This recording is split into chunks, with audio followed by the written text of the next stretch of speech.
Buxhet më të lartë për mbrojtjen sipas Donald Trump, por gjithashtu duket se vijon që të insistojë për sa i përket taksave të ndërmarra me Kinën edhe jo vetëm. Vendimet më të rëndësishme të këtyre 100 ditëve, takimi i Aleksandr Vučić, pse u largua gjithashtu Mike Watts, sa do të qëndrojë në postin e tij Rubio dhe cilët janë kandidatët për këtë pozicion, me kënaqësi do t'i bashkëbisedoj me gazetarin e mirënjohur Robert Papa.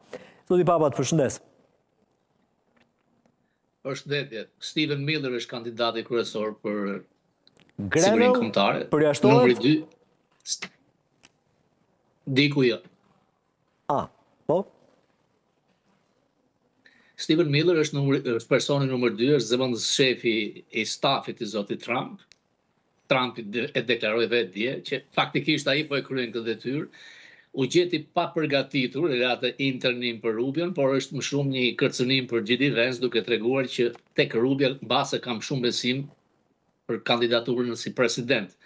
Trump është tërhequr nga ideja që do të garojë për herën e tretë, e ka deklaruar, sepse e kuptoi që nuk mund të realizojë. I kishin thënë një taktikisht që ajo do ishte një idiotësi që të kandidonte për president J.D. Vance dhe të kandidonte për zëvendës president zoti Trump, dhe nëse Vance fitonte të jepte dorëheqjen dhe të zgjidhej. Këto ishin diçka që nuk funksionon sepse kampi tjetër tha mund ta bëjmë ne me Obamën.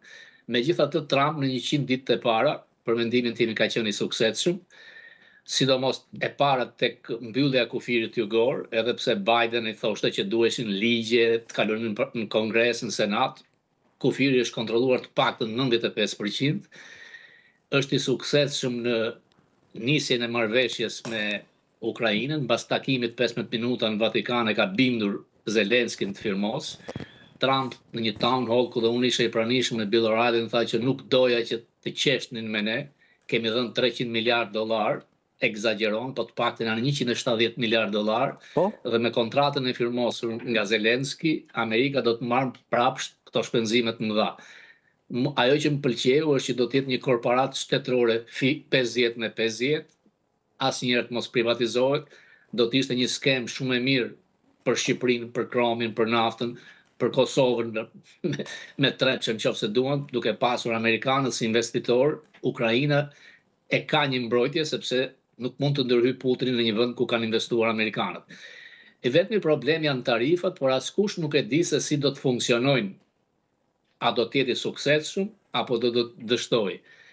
Stoqet janë të tërhequra, nuk din, ka një lloj frike tek investitorët, por fakti është që numri i punëve të reja ushtuan 177.000 vende të reja pune. Kjo ekonomi prodhon punë. Lidhur me buxhetin e Pentagonit, republikanët dihet që gjithmonë nxisin për buxhete më të mëdha, por ajo që nuk çudit është se edhe demokratët nuk e kundërshtojnë. Kompleksi industrial ushtarak kontrollon, ajo është kupola e madhe. Natyrisht këtu është dhe inflacioni, por është e frikshme një buxhet i tillë. Thuajse të njëjtën gjë Amerika paguan për interesat e uhas kombëtare që ka rreth 1 trilion kjo, 1 trilion shkon 2 trilion, deficiti tregtar 1.2 trilion, Trump kërkon që ta çbëj. Me vendosjen e Stephen Miller, për mendimin tim është se konservatorët do të kenë një zëm shumë. Sipas ambasadorit Bolton, Trump tregoi që nuk ishte i përgatitur, shkarkoi këshilltarin e sigurisë kombëtare, duhet bënte menjëherë mbrim. Bolton është këshilltari që ka ndonjur më gjatë 17 muaj. Tregon edhe një lloj nxitimi. Pse ishte kaq i nxituar Trump? Ishte i detyruar mos vallë, se shumë janë ata cilët mendojnë që u shkarkua Watts për shkak të WhatsAppit, pra grupit të famshëm. Po ishte tamam kështu se pati një lloj nxitimi, duke qenë se s'kishte ende emrin i Ala Rubios edhe të tjera si këto. Çfarë flasin këto detaje, zoti Papa? Ishte një përplasje e klaneve brenda shtëpisë së Bardhë. Nuk thjesht për Signal duhet të heqë atë Pentagonin. Ka pas përplasje të Wallsit edhe me Rubion, edhe me Musk, edhe me antar tjerë të atij që quhet klani i djalit Trump brenda shtëpisë së Bardhë.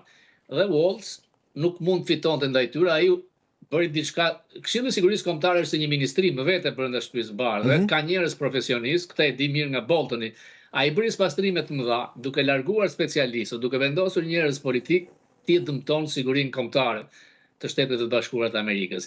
Ideja që kaloi për ambasador në OKB kujton kohën e Bashkimit Sovjetik kur doja të hiqte dikë. Posti i këshilltarit sigurisë kombëtare është tejet më i lartë se posti si ambasador në OKB. Bolton në një bisedë në Zoom që kam pasur, unë i kam pasur të dyja postet, I love që t'jem në OKB, po si posti i këshilltarit sigurisë kombëtare nuk ka. Hapi që Trump bëri na kujtoi Kissingerin e kohës Nixonit, por nëse ti kthehesh tek ai kohë dhe hap një paralele me Nixonin, kjo nuk le një shije të mirë. Ajo që doja të veçoja që ka lidhje dhe me ne janë pollet. Fake polls që ndikojnë. Për shembull, kanë dalë pollet që 43% aprovojnë zotin Trump. Trump i thot dhe përmendi një McLaughlin, pollsterin e tij, që më nxjerr 50 me 55. Sipas Trumpit ideja është kjo, ti nëse merr më shumë demokrat në pollet e tua, ata dalin kundër meje. Sepse 77 milion që votuan për mua, thë Trumpi, nuk ka shans që edhe në pollet përgjigjet.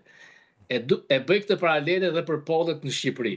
Është shumë e vështirë, sidomos me ne shqiptarë, të marrësh një përgjigje direkte